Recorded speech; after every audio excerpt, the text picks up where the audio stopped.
Party बनाकर उसमें पेश किया जा रहा है। रोज़ाना ऐसी ऐसी कहानियाँ और ऐसी ऐसी गुफ्तगू उसमें लिखी जाती है। और फिर नून लीग तो बाकायदा पूरी ये एक कैंपेन उसने कहा है जी हमने बनाई हुई है कि 9 मई के जो वाक़यात हैं उसमें जो लोग हैं उनको आप सज़ा दें, और उसका सारा मलबा जो है वो पीटीआई पर है। हालांकि तुझे तो हम जनरल मानते ही नहीं है क्योंकि तू रिटायर हो गया था, और एक जनरल माजवा ने बोला था कि मैं जा रहा हूँ, पक्का हरामी एक और आने वाला है, यानी कि मैं आधा हरामी हूँ, पक्का हरामी वो है। हम सारे पाकिस्तानी मिलकर इमरान खान के लिए दुआ करते हैं, और तुझे फिर भी हम दोबारा वार्निंग करते हैं कि इमरान खान के साथ खेलने का मतलब है आग से खेलना, और आग ना लगाओ पाकिस्तान में, दफा दूर हो जाओ। अब तुम लोगों की हम शक्लें भी नहीं देखना चाहते।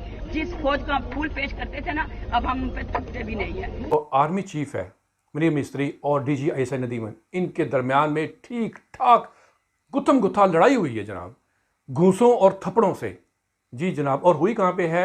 डीजी आईएसआई नदीम अंजुम के दफ्तर में। यानी पाकिस्तान के army chief general Asim Munir America के दौरे पर गए हुए हैं। इस हवाले से ऑफिशियल तर्जुमान ने यह बयान जारी किया। हेडलाइंस तो बहुत बड़ी बड़ी बनी।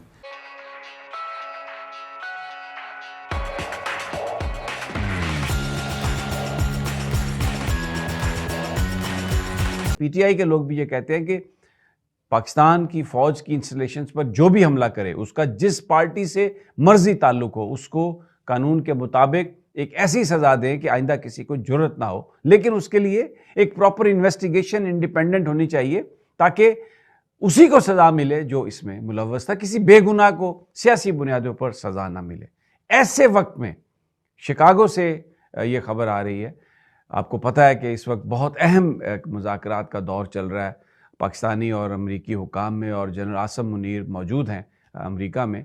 तो वहाँ पर कुछ लोगों ने जो ये प्लान किया कि हम आर्मी चीफ की आमद पर उनके ख़िलाफ़ एक मुज़ाहरा करेंगे, और उसके लिए बाकायदा तौर पर एक पूरी तैयारी की गई। लेकिन मैं आपको ये खबर बता रहा हूँ कि वो जो मुज़ाहरा है वो नहीं होने दिया गया। और वो किसने नहीं होने दिया गया? वो पाकिस्तान तहरीक इंसाफ के सरबराह इमरान खान ने, जो पीटीआई के लोग अमेरिका में, उनको ये हदायत की कि बिल्कुल आपने किसी ऐसे मुज़ाहरे में शिरकत नहीं करनी जो पाकिस्तानी फ़ौज के सरबराह के ख़िलाफ़ हो। पाकिस्तानी फ़ौज पाकिस्तान का इदारा है और उसके सरबराह जो हैं वो पाकिस्तान को रिप्रेजेंट कर रहे हैं, और पाकिस्तान की फ़ौज के हवाले से कोई नेगेटिव चीज़ नहीं होनी चाहिए। और इसमें जो सबसे बड़ा क्रेडिट है, मैं आपको बता रहा हूँ, वो शेर अफजल मरवत का है। जब उन्हें इस बात का पता चला तो उन्होंने इस सारे मामले को रोका और इमरान खान साहब ने इसकी तौसीक की। तो ये एक बड़ी खबर मैं आपको दे रहा हूँ कि शिकागो में जो एक मुज़ाहरा किसी ने जो प्लान किया गया था पाकिस्तानी फ़ौज के सरबराह के ख़िलाफ़, वो मुज़ाहरा उसको नहीं होने दिया गया। उसमें जो इमरान खान साहब ने पीटीआई की क़यादत को हदायत की कि पाकिस्तानी फ़ौज के सरबराह के बारे में अमेरिका में जब वो दौरे पर हैं किसी तरह की कोई एक्टिविटी ऐसी ना की जाए जिससे उनकी इज़्ज़त पर हरफ आए, क्योंकि पाकिस्तानी फ़ौज के सरबराह जो हैं जब वो बैरूनी दौरे पर हैं, अमेरिका में हैं, तो अगर उन पर कोई किसी तरह से भी कोई बात की जाएगी तो इसका मतलब ये है कि आप ये पाकिस्तान पर ये बात कर रहे हैं। तो ये बहुत एक सिग्निफिकेंट डेवलपमेंट है। इमरान खान की गिरफ्तारी के बाद जितना गम और गुस्सा ओवरसीज पाकिस्तानियों में पाया जाता है, पाकिस्तान में मौजूद लोग इसका सोच भी नहीं सकते, और इसीलिए पाकिस्तान में एहतजाज तो कंपनी ने रोक लिया, मगर ओवरसीज पाकिस्तानी दिल की भड़ास खुलकर निकाल रहे हैं। एहतजाज के दौरान एक ओवरसीज पाकिस्तानी ने शहबाज शरीफ और आर्मी चीफ के पुतले को खूब जूते मारे और दिल की भड़ास निकाली।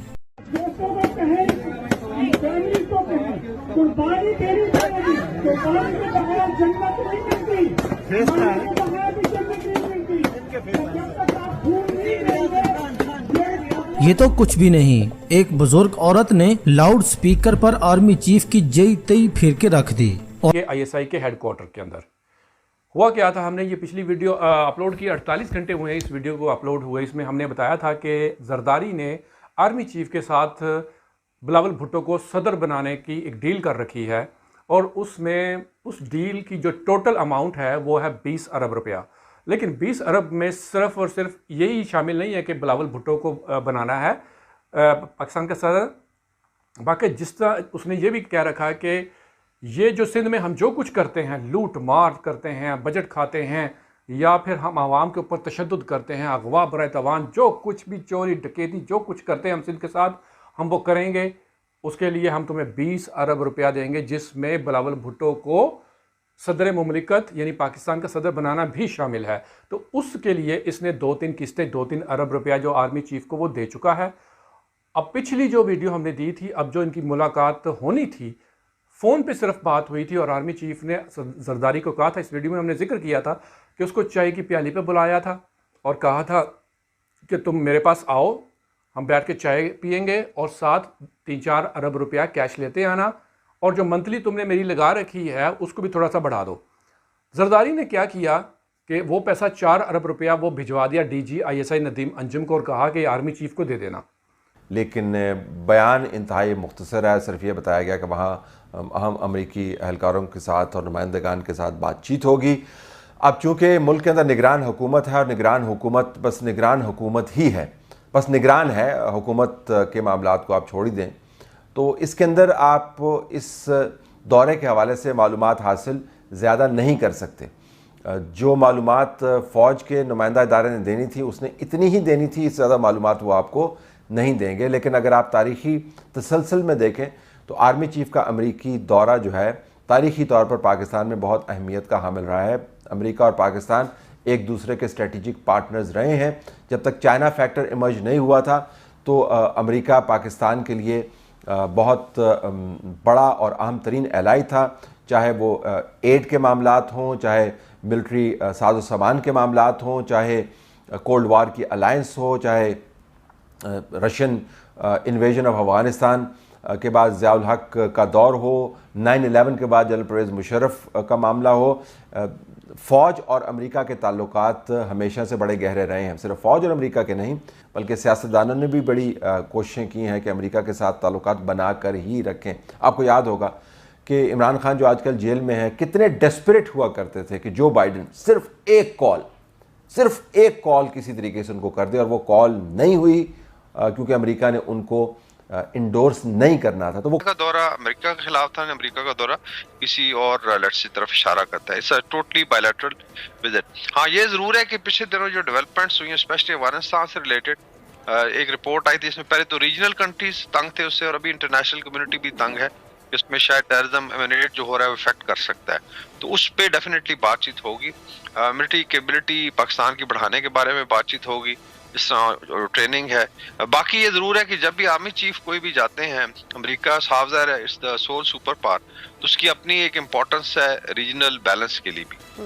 बिकॉज आपने देखा कि इंडिया ने पिछले 1 साल में फिर एक खास पोलिटिकल पार्टी ने बहुत ज्यादा शोर मचाया कि शायद ह्यूमन राइट्स की वजह से जो है यूएस पाकिस्तान रिलेशन में कोई डेंट आया। तो ऐसा नहीं है। अभी हमारे प्राइम मिनिस्टर भी गए UNGA के लिए, वहाँ भी मुलाकातें, और अभी I think military to military ये बहुत सिग्निफिकेंट है। इसमें एक तो मिलिट्री जो एक्सरसाइजेज हैं हमारी इवन रशिया के साथ हमने की, इसी तरह भी परसों खत्म हुई एक अरब ममालिक के साथ, चाइना के साथ हम करते रहे, दोस्त ममालिक के साथ। तो वो भी है। फिर टैक्टिक्स और स्ट्रेटजी आप आपस में शेयर करते हैं जहाँ पे कॉमन इंटरेस्ट हो। और मेरे ख्याल में अमेरिका को भी एक रियलाइजेशन है, स्पेशली जो खित्ते में चेंजेस आई हैं, चाहे वो हमास और इसराइल की लड़ाई है या ईस्टर्न यूरोप में जो लड़ाई हो रही है, तो अमेरिका भी खुद आइसोलेट नहीं होना चाहेगा, because otherwise very fastly they are getting isolate. तो उस लिहाज से I think Pakistan is one important country जिसको वो एंगेज करना चाहेंगे।